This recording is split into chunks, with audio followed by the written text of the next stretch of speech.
Ngayong araw, nagkaaya ng grupo para ikutin ang Nueva Ecija, Nueva Vizcaya, Isabela, Cagayan, Ilocos Region, La Union, Pangasinan at balik po kami ng Cabanatuan City. At dito magre-reset po tayo ng odometer para makita po natin kung ilan po ang ating tatakbuhin sa buong magiging biyahe po natin ng North Loop. Ang usapan po sa ride out natin ay 3 AM.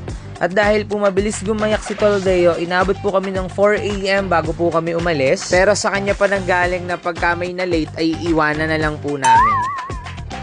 First full tank po namin dito na po sa Talavera, Nueva Ecija. Dahil mahaba-haba po ang babiyahihin namin.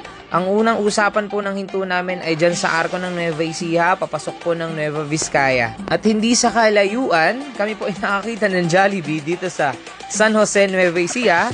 At sabi namin, tara na munang kumain para hindi tayo gutumin sa ating magiging biyahe. Dahil ang estimate kilometers po na babiyahin namin ngayong day 1 ay nasa 500 kilometers. Bago kami umakyat ng Nueva Vizcaya, nag-connect po kami ng intercom dahil sobrang halaga po talaga ng intercom lalo na kung grupo po kayong babiyahe.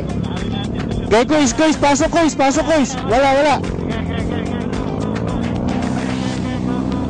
Dahil ito pong ruta natin ay talagang mga makakasabay po kayo at makakasalubong po kayo ng mga malalaking truck, lalo na po sa bandang Nueva Vizcaya pa Isabela. At meron kayong madadaanan na isang rock shed sa bandang Carangla, Nueva Ecija. Sa part po na ito, so pinas forward ko na lang. So sobrang daming nakahintong truck at bus bago dumating po sa arko po ng Nueva Ecija at welcome po ng Nueva Vizcaya. So chinek namin. So sa tingin namin baka po may aksidente or may ginagawang daan kasi sobrang haba po talaga ng traffic dito po sa aming nadaanan na ito. So buti na lang po may nakita po kaming mobile ng pulis at sumabay po kami. Kasya naman po kami dahil mga nakasingle lang po kami. Kaya mabilis din po kami nakaakyat. Sobrang haba po talaga at hindi namin alam kung ano yung pinagkokosa ng traffic. At ito po sa bandang gitna nakita po namin na may nagkabanggaan po na dalawang malaking truck. Kaya po talaga nakahinto po lahat ng mga sasakyan. Sa kabilang side naman po namin ay talaga naman po kung sobrang haba rin hanggang makaakyat na po yan ng arko po ng Nueva Ecija. Touchdown na po kami dito sa papasok po ng Nueva Vizcaya at talagang makikita nyo sa kaliwang side nagsisimula na rin pong bumigat ang daloy ng trapiko dahil po hindi po ganun kadaling maialis ang mga truck na nagkabanggaan. At pagdating nyo naman po ng Nueva Vizcaya, asahan nyo na po na may makakasabay at makakasalubong kayong mga malalaking truck.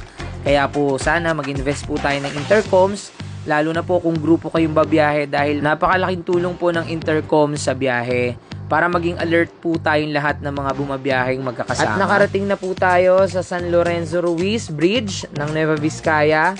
Pagka po nadaanan nyo po itong mahabang tulay na ito, ibig sabihin malapit na rin po kayo makarating sa Isabela. And finally, nakarating na po kami sa Isabela. Unang bayan po ng Isabela ay Cordon, Isabela. At ang Isabela po ay isang malawak na probinsya na maraming kabundukan at kapatagan.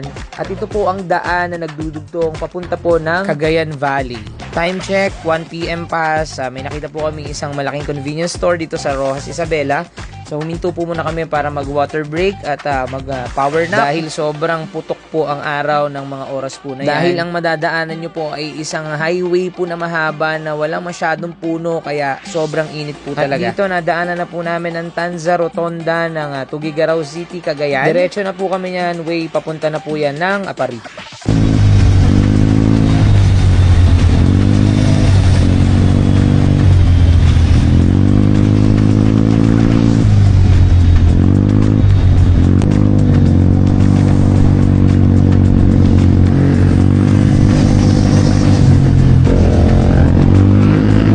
Stopover po muna kami dito malapit sa Magapit Bridge. Dahil 20 kilometers na lang po, mararating na po namin ang Apari, Cagayan. At dito pinag-uusapan namin kung dediretso na ba kami sa Saud, Ilocos Norte, pero mukhang malayo pa po kasi halos 3 oras hanggang 4 na oras pa ang aming babiyahe. Kaya napagpasyahan po ng grupo na dito na po kami sa Apari matutulog. Kaya po agad na rin kami tumawag sa Hotel Dian Apari para maibuk po namin ngayong gabi ang aming tutulugan.